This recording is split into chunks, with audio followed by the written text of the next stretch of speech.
ისე როგორ არის მან MMA ჯიმებში გადასახადი როგორ მერყეობს. არ ვიცი ეხა ამ წუთას რა მე კარჩე ეხა გატრაკების გარშე რო გითხრათ მე პირადად არავის არ გადამიხდია დარბაში ფული. ლონგოსთან რომ მივედი ლონგო ძალიან უყვარდი და უფასოდ მავარჯიშებდა თავისთან. მანამდე LA boxing-ში დავდიოდი მანდას ტრენერთან კარგი ურთიერთობა მქონდა და ძალიან მოვწონდი და მანდას უფასოდ ვარჯიშობდი.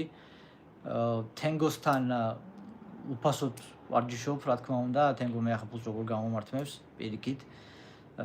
და მე ამას გეუბნებით ბოლო 15 წელი რა დარბაზებშიც მივარჯიშე სისტემატიურად და აქეთ ზარუხასთან დავდივარ, ზარუხა ფულს არ მართმევს, რა თქმა უნდა, ჩხუბი რომ მქონდა მაშინ მეხმარებოდა ძალიან ბევრს.